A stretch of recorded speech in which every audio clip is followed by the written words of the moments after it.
Muchas gracias. Muchas gracias, Alejandro. Gracias a todos los que están presentes. Voy a poner el cronómetro para no pasarme del tiempo. Y vos me avisás cuando faltan 2 minutos. Así. Bueno, muchas gracias. Me parece un lugar encantador, la Casa de Rusia. Están mis 2 mayores maestros acá. Uno es Claudio Katz, aunque no lo reconozca, el otro es Osvaldo Martinelli. Y voy a hablar en parte de una cuestión que planteo en un libro, porque está, digamos, lo que me pidió Alejandro, un gran organizador de todos estos eventos, porque detrás de escena Alejandro habla con todos nosotros, y me pidió que introduzca esta cuestión del escenario global para ver cuáles son, lo que hablamos hace 2 meses, las tensiones geopolíticas mundiales en las cuales se incrusta lo que sucede en esta región, porque no es una región que tenga algo atípico o algo diferente al resto del mundo, sino que es una región que concentra como escenario geopolítico de disputa efectiva lo que en otros lugares se manifiesta de diferentes maneras, pero no llega a materializarse como una guerra. ¿Qué quiere decir esto? Que la zona donde concentra gran parte de los yacimientos petrolíferos, no todos, pero sí un 40 o 45%, sobre todo en la región del Golfo Pérsico, hace que muchos intereses lo rodeen, pero esa ubicación geoestratégica marca también una cercanía con las más grandes potencias de Eurasia, sobre todo Irán, Rusia, China, India, Pakistán, Turquía y Arabia Saudita. Cuando hablamos de otros países, lo que estamos diciendo son apéndices simplemente de Estados Unidos. No es porque no tengan una identidad y una creación de otra índole, sino que la función geopolítica, la geopolítica no es igual a pensar la política interna de un país, sino que la geopolítica, si bien necesita saber qué sucede desde abajo y las pujas políticas y las pujas internas de los estados, lo que trata de hacer es entender el tablero del ajedrez o del Go, si es el caso chino, para entender cómo hay diferentes movimientos de la placa tectónica y cómo van a confrontarse y por qué se provocaría la orogénesis y la montaña, el Everest en unos lugares y la Concagua, y en otros una depresión, o serían zonas de menor confrontación directa. ¿Por qué llama la atención este caso particular? Porque tiene, desde hace 120 años por lo menos, desde el momento que está en declive el Imperio Otomano, bajo las garras de los imperios francés y sobre todo británico, y en menor medida la injerencia rusa por su cercanía, lo que sucede en esta región es que ha sido históricamente un paso de rutas geoestratégicas de comerciantes, y actualmente lo es de hidrocarburos, y lo es también del paso interoceánico, como es el canal de Suez, entre la India o el mar Índico y Europa. Si bien ahora se está abriendo la ruta del Ártico y otras nuevas tendencias, lo que supone esto es que el mundo árabe ha sido la puerta entre una civilización china e India, las más grandes potencias económicos sociales durante por lo menos 18 siglos, y el resto de lo que Dussel llama la península europea. Entonces, en la mente de esas civilizaciones lo que hay que entender, incluso en el caso ruso, es difícil a veces para otros países, entender que esas civilizaciones tienen detrás de sí, en el caso iraní, el imperio persa, en el caso ruso, todos los pueblos eslavos y todos los movimientos que hubo en esa región, lo mismo China, India, Pakistán, Afganistán y todo lo que es Asia. Eso no quiere decir que nuestras regiones no hayan tenido una historia riquísima con los incas, mayas, aztecas, olmecas y toda la gran cantidad de civilizaciones, sino que se ha tratado de obliterar, de bloquear, de ocultar ese pasado grandioso de nuestras civilizaciones, y en este caso, por el contrario, como lo ha hecho incluso Italia o Inglaterra, Italia sobre todo con el Imperio Romano, son países que reconocen sus antecedentes como grandes potencias. Cuando los iraníes están confrontando con otro país, detrás suyo tienen una historia del imperio persa aqueménida, Darío, Jerjes, Ciro y grandes personajes históricos que lamentablemente en estas regiones del mundo no se estudian de la manera denodada como se estudia hasta lo que pasa en la Quinta Avenida de Nueva York. Lo que estamos tratando de hacer es ver que el mundo es mucho más grande que el occidente colectivo, que son entre el 10 y el 13% de los habitantes del planeta. En el mundo, solo en Asia hay 4.600 millones de habitantes, un poco más, y 8.200 millones se calculan en la actualidad en todo el mundo. O sea que más del 50% del mundo es asiático, de los cuales el 18% es chino y el 18% indio, por lo cual 1 de cada 3 habitantes mundiales o es chino o es indio. No saber lo que pasa en China o India no solo es una cuestión de desconocimiento, de ingenuidad, de poder, de ignorancia que todos los humanos la tenemos, sino que estamos perdiendo de vista que el mundo ya generó una asiatización de la economía, que el mundo ya cambió. Esto lo decía hoy para Russia Today, grabando justamente esta presentación de este libro, porque ya las condiciones materiales cambiaron.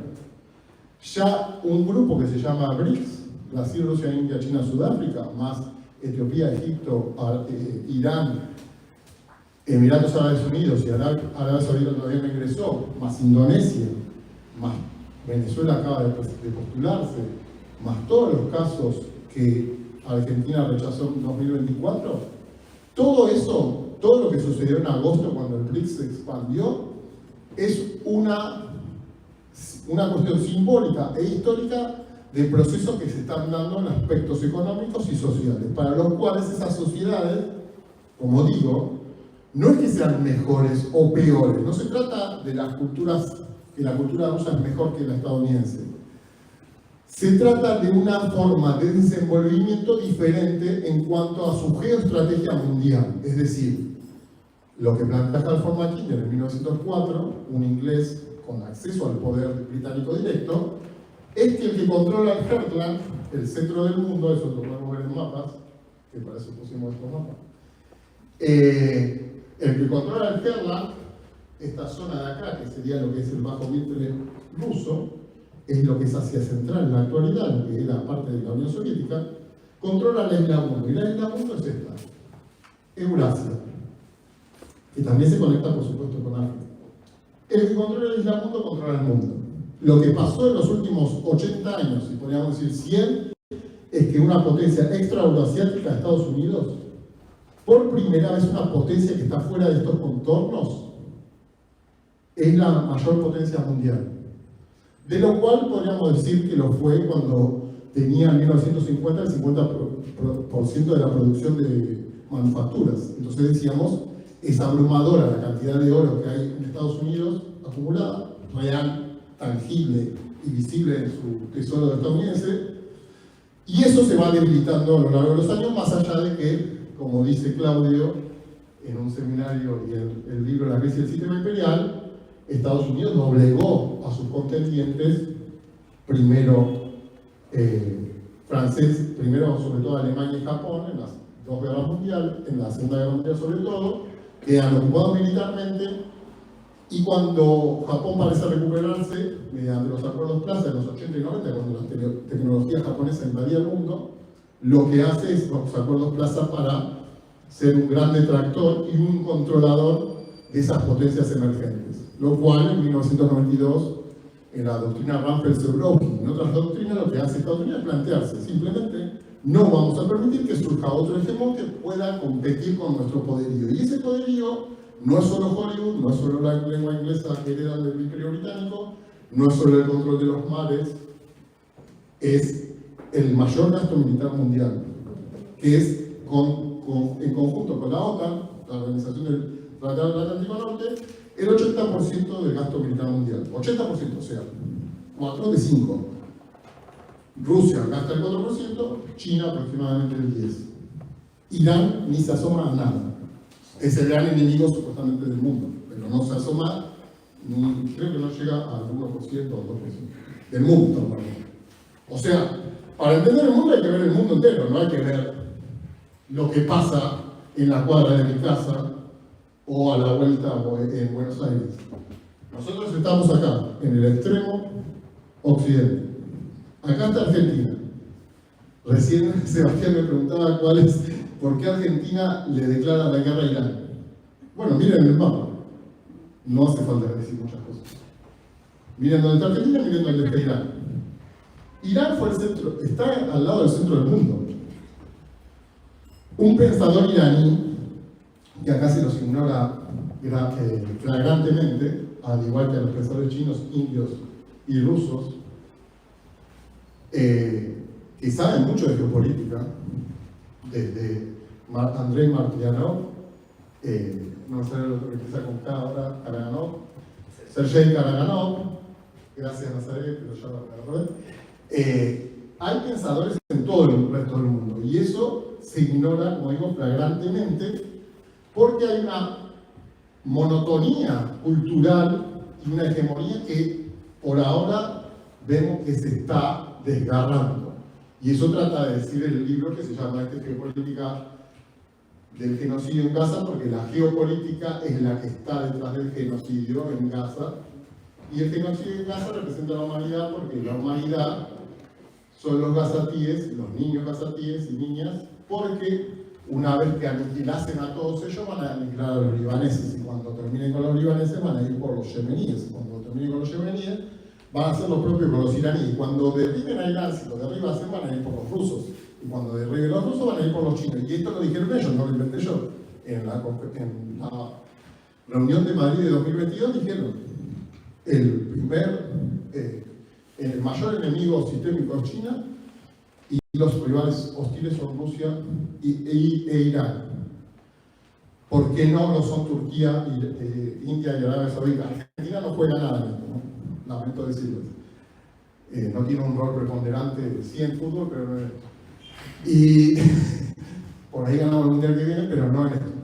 Y entonces, ¿por qué no? Porque son estados pendulares que juegan de manera ambivalente.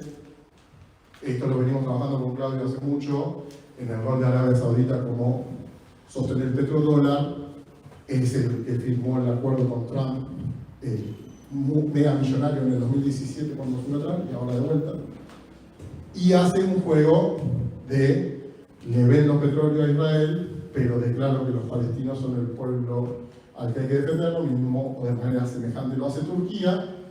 Y está en una región, por lo cual es fácil decir de acá, podría ser, bueno, Turquía debería ser tal o cual cosa, pero Israel no es Israel, 7 millones de personas.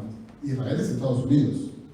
Cuando pasó el 7 de octubre de 2023, el 8 de octubre había 2 portaaviones estadounidenses en la costa de Gaza. O sea que tienen el amigo, no es el amigo más fuerte del grado, o de la división sería el secundario, sino que es el matón del mundo, el sheriff global, como dice Claudio, bajo el imperio del capital de 2012. Este texto lo que trata de hacer es organizar eso en diferentes capítulos, la mitad llegando hasta una cierta cuestión, que es el sistema imperial, que es el libro mencionado de Claudio, y el hiperimperialismo, que es la connotación de que, en síntesis, este capítulo dice: hay un giro hacia el este por parte de Irán y las potencias euroasiáticas, hay una crisis de hegemonía estadounidense y China irrumpe de manera gravitante y de manera difícil de retrotraer. Es decir, que lo que está sucediendo ahora no sucedía, pero es difícil volver atrás en que China sea el productor de las 30% de la manufactura mundial y Estados Unidos alrededor del 18%. No va a cambiar eso mañana y va a ser Estados Unidos de vuelta de 50 y China nada. Esto ya es un proceso que lleva décadas de deslocalización industrial y ahora se dan cuenta que quieren hacer de vuelta Grande América, pero no va a ser automático porque la otra parte del mundo dijo: basta, hasta acá llegó mi amor, no voy a tolerar más el genocidio. Este es un genocidio que sigue, como dice en una parte del libro, una larga historia de genocidio como el de Leopoldo II en Bélgica, que masacró a 10 millones de personas de color negro, y por eso no hay muchos libros de historia que hablen de eso, y lo menciona Wadi Calvo en el epílogo del libro. Yo también lo menciono cuando hablo de los genocidios en una parte, pero esto lo digo porque el libro tiene la idea de lo que quiero plantear hoy, es decir, lo que pasa en Medio Oriente o el centro de África se inscribe en una lógica mundial. No es que los tipos están todos locos, son todos terroristas musulmanes que leen el Corán y entonces se levantan a la mañana y dicen quiero matar gente, voy a inmolarme, me pongo un cinturón de goma, entonces voy a matar judíos porque soy loco y me lo dice el Corán. No es así como cuentan las películas estadounidenses. Lamento decirle a los fanáticos de Hollywood que no es nada como cuentan esas películas. Este gráfico me ayudaría a explicar todo, no debería mostrar otra cosa para explicar todo lo que podemos explicar. ¿Por qué? Esto acaba de salir en Visual Capitalist, no lo hice yo, en una página canadiense que justamente hoy sacó un mapa con las democracias y la libertad de freedom en el mundo, no sé qué. Quiere decir que no es una página socialista ni comunista en lo más mínimo. Y muestra esta cuestión. Las reservas de petróleo comprobadas, los países con las más grandes comprobadas, y hay una división acá. Los países pertenecientes a la Organización de Países Exportadores de Petróleo y los que no. Estados Unidos y Canadá no pertenecen, y fíjense los nombres hermosos que tienen estos países. Rusia, Emiratos Árabes Unidos, Venezuela, Irán, Cuba, Libia, Irak y Arabia Saudita. ¿Les suenan de algo esos países? Ustedes saben las guerras que hubo desde 1900, por lo menos 1979 hasta parte, y más también. ¿Ustedes saben lo que es el pacto de Bagdad entre Estados Unidos, Irak, Irán y Turquía, si no me equivoco, en 1955? Bueno, son pactos de dominación de la región por excelencia de guerra, petróleo, revoluciones y armas. O sea que estos países también invierten mucho dinero en armas. Todo eso tiene que ver con el sistema capitalista, obviamente, y con la guerra híbrida de la que hablo acá, que dice guerra global híbrida situada. Es decir, que hay una guerra global híbrida. ¿Qué significa que es híbrida?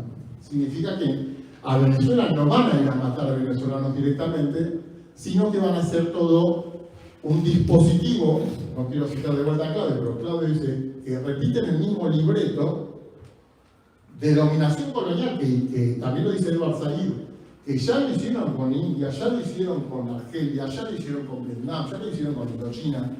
No es que son gente novata y Nobel en conquistar territorios. No, vienen de una escuela británica, previamente portuguesa, española, holandesa, alemana y todos los países que se dividieron, por ejemplo, África en 1884. Para entender toda esta cuestión, basta con mirar este cuadro y decir, ahora entiendo por qué Venezuela y Argenzuela y todo lo que sale en los medios de Argentina, los falsos, mentirosos, tergiversadores, no sé si se puede decir eso, Infobae, La Nación y como grupos conglomerados de la mentira y la falsedad. Venezuela, tiene la máxima reserva petrolífera del mundo. Y nos dicen que Venezuela no puede vender su petróleo. ¿Quién sanciona a Venezuela? Sería la pregunta. El mismo que sanciona a Irán. ¿Quién sanciona a Irán? El mismo que sanciona a Rusia. Rusia 1, Irán 2, Venezuela 3. Acá tenemos los 3 países más sancionados económicamente por Estados Unidos. No por Martín Martinelli ni por Nazaret Chantier, sino que hay un país, es decir, una élite, 2 financieras principales, Vanguard y BlackRock, un complejo militar industrial, un Pentágono, que organizan el mundo mirando este mapa, por ejemplo, pero y miran y se sientan en 1997 con Zbigniew Brzezinski y dicen, bueno, lo que vamos a hacer es conquistar el Cáucaso, conquistar Nigeria, conquistar Venezuela y conquistar todos los países donde haya petróleo, y lo dice muy bien en Sangre por Petróleo. Se me fue el nombre. Bueno, ¿qué? No, ese dice otras cosas, pero no, Sangre por Petróleo es Michael Kerr. Lo dice en 2002, Le Monde Brasil. Y también lo dice Perry Anderson en 2001, en Precipitarse hacia Belén, que lo que cuesta más de esta región no es el agua, tampoco dice, la sangre es más espesa que el agua, pero el petróleo es más espeso que la sangre. Quiere decir esto que es mentira que se pelean por una cuestión civilizatoria de religión, de conflicto fronterizo. No, hay intereses creados en la región por otras superpotencias que lo que van a hacer es planificar dividir a Rusia y también van a planificar dividir todos estos países. Fíjense lo negro. Si nosotros le dijéramos, mi hija tiene 10 años, Brenda, le digo, Brenda, mirá, ¿cuáles son los países para vos que tienen más petróleo? Y no hace falta saber mucho, mira así y mira así. Y estos no son los máximos consumidores, por eso son los máximos exportadores. Y este plan es de Ralph Peters, de 2006, es anterior, donde justo 10 años antes de cumplirse el tratado de Sykes-Picot, que divide la región esta, lo que hacen es decir, vamos a reconfigurar materialmente esta región. Y entonces dicen ustedes, pero no es la cuestión de Israel-Palestina.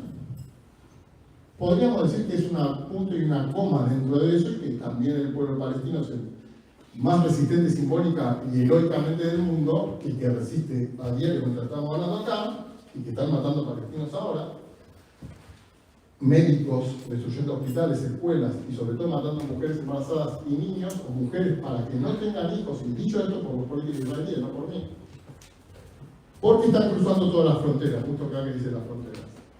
Fíjense este mapa. ¿Quién le da la potestad a Estados Unidos de diseñar este mapa junto con los británicos y los israelíes? O sea, en realidad los británicos y los estadounidenses. ¿Quién le da la potestad?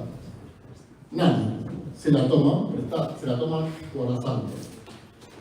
Fíjense, y dije que esta región del Golfo Pérsico, y fíjense cuando se dijo tanto del estrecho de Hormuz, fíjense el estrecho de Bab al-Mandeb, fíjense Yemen, fíjense el canal de Suez, fíjense que los palestinos que están matando ahora, como lo dijimos con Claudio en noviembre de 2023, en Luján, querían hacer un canal de Ben Gurión que pase por acá, por Gaza, para evitar que pase por Arabia Saudita. Para eso necesitaban que normalicen las relaciones entre Arabia Saudita e Israel. Entonces, cuando en los noticieros, que por suerte no miro, dicen, no, esto es porque se odian los palestinos y los israelíes, es poco menos que una mentira. Es como leer la Biblia una noche. O sea, uno sabe que está leyendo literatura. Bueno, esto por lo menos sabe que es un libro de literatura, y esto, el problema es que te dicen que es la verdad. Este es otro mapa de cómo convertir 5 países en 14. Todo esto está detrás de Israel ahora. No es que esto fue un día que dijeron, hoy queremos hacer este mapa, miren qué lindo es, qué colores. No. Querían dividir a Arabia Saudita, y fíjense cuánto petróleo tiene Arabia Saudita. Es el segundo posesor con la extracción más fácil de petróleo del mundo. Y fíjense, Arabia Saudita. No hace falta ser un gran investigador ni nada, sino que hay que cruzar datos y hay que estudiar, por supuesto, mucho tiempo. Yo tengo el lujo de estar acá con Sebastián, con Claudio, a Yair y a Aida no lo conozco, pero ellos dos tienen mucha más trayectoria que yo en estos temas. Y es una cuestión de cruzar y entender cómo funciona la lógica imperialista en esta región, porque hay una geoestrategia y hay unas bases militares que rodean a Irán, que rodean a Rusia y que rodean a China. Imagino que eso siempre me sale decir Telefe Noticias, no sé si sigue existiendo. Que en Telefe Noticias no muestran este mapa, supongo que no muestran. Tampoco muestran este. Este es el mapa del Consejo de Geoestrategia británico. No es un mapa que diseñé, yo no sé hacer mapas. Se sacado de internet nada más. Y este mapa muestra que China es el gran rival sistémico, lo dice acá, Systemic Challenge and Hostile States, y los estados hostiles son estos. Y esta es la lógica marítima, la lógica talasocrática se llama, contra la lógica telurocrática de la tierra, de que esto, Eurasia, es una continuidad territorial. ¿Y qué quiere hacer básicamente la superpotencia hoy? Ya no tanto, pero sí en el aspecto bélico. Lo que quiere hacer es irrumpir y interrumpir tanto la ruta de la seda como la Unión Europea Euroasiática, Económica Euroasiática, que controla Rusia, la ASEAN, la Organización de Cooperación de Shanghái, el BRICS, todo eso, la intención de esta potencia que tiene todas estas bases militares en el mundo y todas estas flotas, la intención es la fragmentación. ¿A quién le conviene la fragmentación de esta región del mundo? Al que no propone esto que es la iniciativa de la paz del cinturón, que es una conexión global, que no quiere decir que va a salvar al mundo ni lo que mejor que le pasó a la humanidad, pero sí confronta y contrasta con la intención de destrucción, porque cuando uno ve la lógica o conoce cuáles son los corredores económicos que trata de establecer tanto China como Rusia sobre todo, a los cuales debería verse qué pasa con India, lo que sucede es que miren este mapa. Este mapa lo dice todo, si uno lo lee e interpreta. Este mapa fue antes de octubre del 723. Lo sacó la misma página Visual Capitalist. GDP es el Producto Bruto, la medición del poder material adquisitivo, y ahí dice cómo cambiaría si se sumara la salud. Esto es antes de que se compren, esto es cuando se lo propusieron. Esta es la producción, esta es la relación mundial del Producto Bruto de los países del BRICS. Esta es la población, el 46% del mundo, si se suman países como Etiopía, significa que el país, el BRICS, representaría cerca de la mitad del mundo, ya la sobrepasa, entre los candidatos y todo lo que fuese. Y fíjense, listo, un minuto, entonces justo estoy cerrando. Esta es la producción petrolífera, 43%, y esta es la exportación de mercancías, 25% del mundo estamos hablando. Fíjense la característica de estos países, como me dice Alejandro, que vaya cerrando, y estos países tienen una condición que es haber sido asediados por los países imperialistas y colonialistas, y siempre me pasa que esta imagen no se ve, que ahora voy a pedir que la tenga en el PDF, que es como se avisoraba que en 1925 China, África e India se iban a rebelar contra las potencias imperialistas. Ahora lo voy a buscar en el PDF, pero la intención y la lógica es que vean este mapa. El mundo, a excepción de este porcentaje, ustedes sepan que la India tiene el equivalente a toda la población de Europa y de América junta, 1.400 millones de habitantes. Lo mismo toda África, lo mismo toda China. Por separado, China es igual a toda la población de esto más esto. ¿Y qué sabemos de China? ¿Qué sabemos de India? ¿Qué sabemos de Irán? ¿Qué sabemos de Rusia? Es lo que pregunto, y me pregunto y pregunto.